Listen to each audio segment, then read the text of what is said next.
This is the story of one such king, a pharaoh whose reign was quiet, almost silent, yet whose legacy outshone even the Great Pyramids. This is the story of Raneb, and how he made the sun the ultimate source of power in Egypt. Our story begins after a time of turmoil. Egypt had been on the brink of collapse, torn apart by internal conflict. A king named Hotep II had managed to pull the nation back from the edge. He healed the wounds, stabilized the throne, and secured the Second Dynasty. Egypt was safe, but it was fragile. The authority of the king rested on bloodlines and victory in battle, things that could be challenged and broken. For the kingdom to truly endure, it needed something more. It needed a source of power that was untouchable, eternal, and absolute. Around 2880 BCE, a new king ascended the throne. His name was Raneb, or Nebra as he's sometimes known. When we look at the historical records for his reign, we find a curious silence. There are no grand tales of epic battles, no inscriptions boasting of conquered lands. His time on the throne appears peaceful, almost uneventful. But don't let that quiet fool you.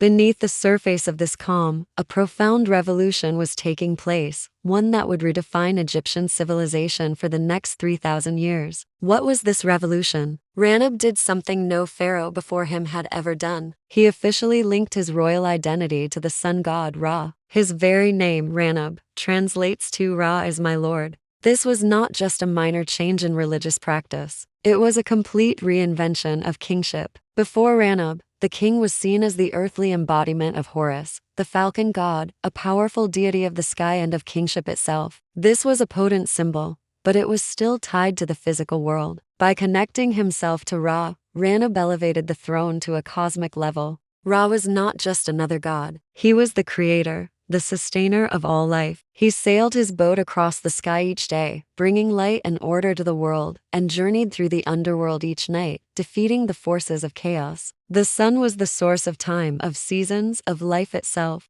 By linking the pharaoh to Ra, Raneb was saying that the king was not just a ruler of Egypt. He was an essential part of the cosmic order of the entire universe. The king's authority no longer came just from his ancestors, but from the creator god who commanded the sun to rise every single morning. This was a masterstroke of political genius. It was a way to centralize and strengthen power without raising a single army. Think about it. If the king's rule is sanctioned by the sun god, who is powerful enough to oppose him, to rebel against the pharaoh was no longer just a political act. It was an act against the natural order of the universe. It was like trying to fight the sunrise. You were not just challenging a man, you were challenging creation itself. This concept became the bedrock of pharaonic ideology. It gave the king a form of authority that was absolute and unquestionable. He was the vital link between the gods and humanity, the one who ensured that the sun would continue to rise and that chaos would be kept at bay. When you look for Raneb's legacy in stone,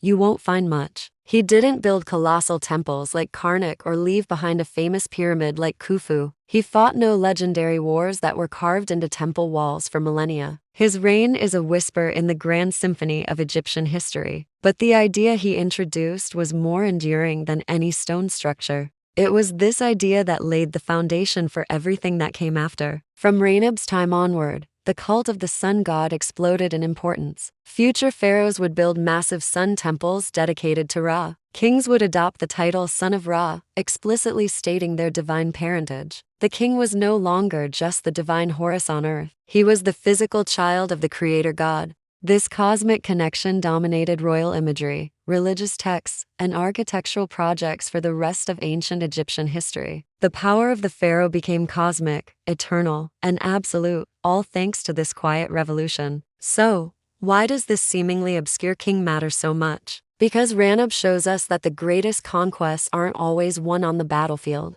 He didn't expand Egypt's borders, but he expanded the very concept of power itself. He conquered the realm of belief, and belief, when wielded correctly, is a force more powerful and more lasting than any army. It can build civilizations and sustain them for thousands of years. Raneb's legacy isn't written in the spoils of war, but in every sunbeam that falls on the temples of the Nile Valley, a silent reminder that Egypt's greatest strength wasn't just its might, but its profound, unshakable faith. If you enjoy diving deep into the powerful ideas that shape the ancient world, make sure you like this video and subscribe to the channel. There are so many more stories to tell, because history is made not just by what people do, but by what they believe. Thanks for watching.